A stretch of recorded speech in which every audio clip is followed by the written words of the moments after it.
Em 1969, as ruas do sul de Los Angeles não tinham câmeras, não tinham internet e muito menos filtros.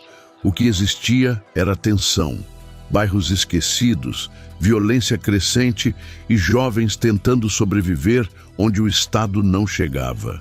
Foi nesse cenário que surgiram dois nomes que atravessariam décadas: Crips e Bloods.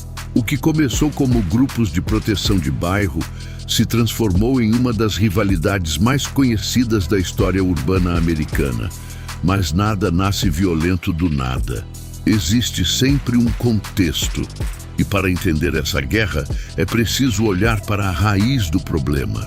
No final dos anos 60, Los Angeles enfrentava desemprego alto, tensão racial e bairros completamente negligenciados. Jovens cresciam cercados por pobreza, escolas precárias e poucas oportunidades reais de ascensão. Quando movimentos comunitários perderam força, abriu-se um vazio de liderança.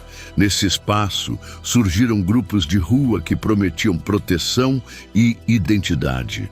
Raymond Washington ajudou a estruturar os Crips como uma forma de união entre jovens do bairro. No início, a ideia era simples: se proteger de agressões externas. Mas conforme o grupo cresceu rapidamente, a reputação passou a se basear também em intimidação. O crescimento acelerado dos Crips provocou reação. Pequenas gangues locais começaram a se unir por sobrevivência. Assim nasceram os Bloods, não como um projeto expansivo, mas como uma resistência organizada. O que começou como defesa rapidamente se tornou confronto direto. As cores azul e vermelho deixaram de ser apenas símbolos e passaram a representar lados opostos de uma linha invisível.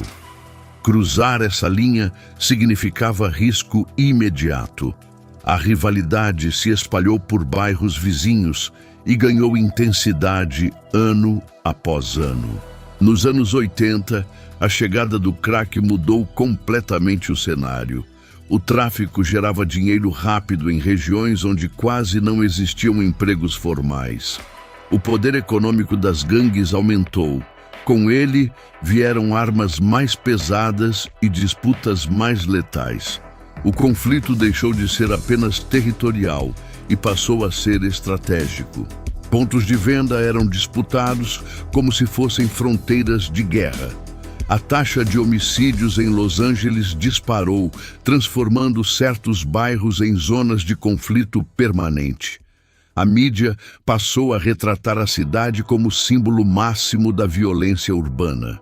A resposta do Estado veio com policiamento intensificado e leis mais severas durante os anos 90.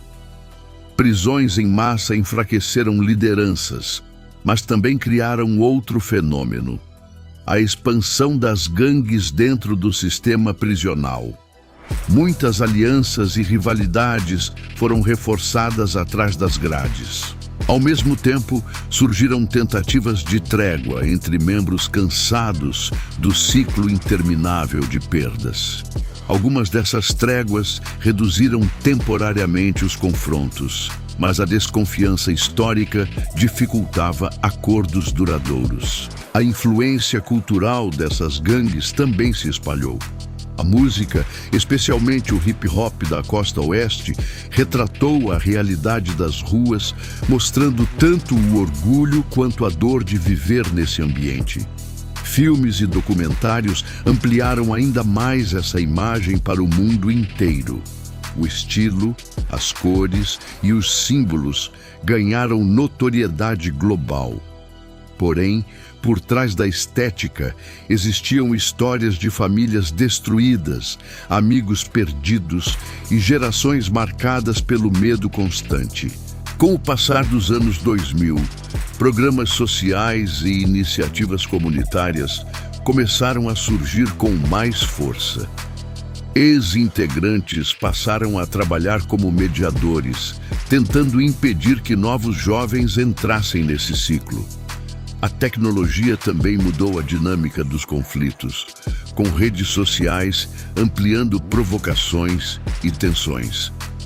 Mesmo assim, muitos bairros passaram por transformações urbanas que reduziram drasticamente os índices de violência comparados aos anos mais críticos.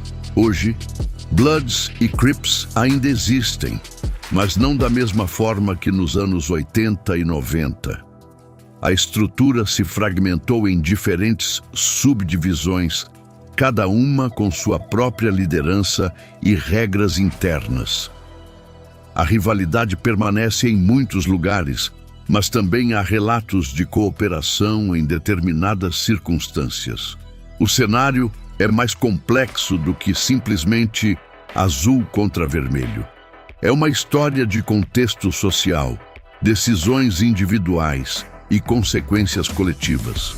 Quando analisamos essa trajetória completa, percebemos que a rivalidade entre Crips e Bloods é mais do que uma disputa de gangues. Ela revela como a ausência de oportunidade, exclusão social e ciclos de violência podem moldar décadas de história. Entender essa realidade não significa glorificar o conflito, mas compreender como ele surgiu e por que se perpetuou por tanto tempo. Porque toda guerra urbana começa muito antes do primeiro disparo. Ela começa quando uma geração inteira sente que não tem alternativa. E talvez a reflexão mais importante seja essa: quantos talentos foram perdidos nesse caminho? Quantas histórias poderiam ter tido outro final?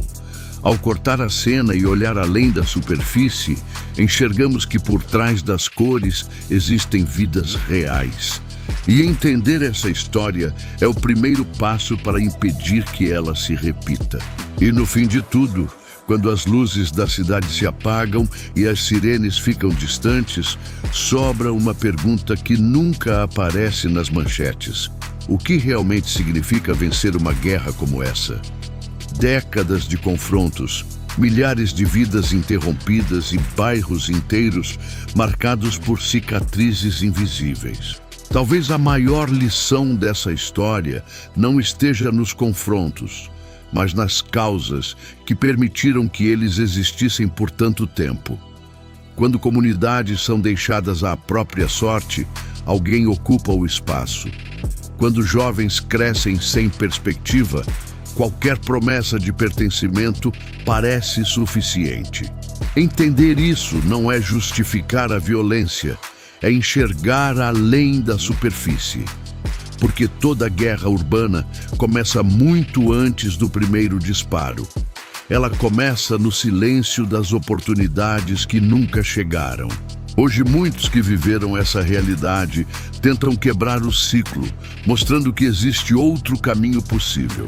Projetos sociais, líderes comunitários e até ex-integrantes trabalham para impedir que novas gerações repitam os mesmos erros.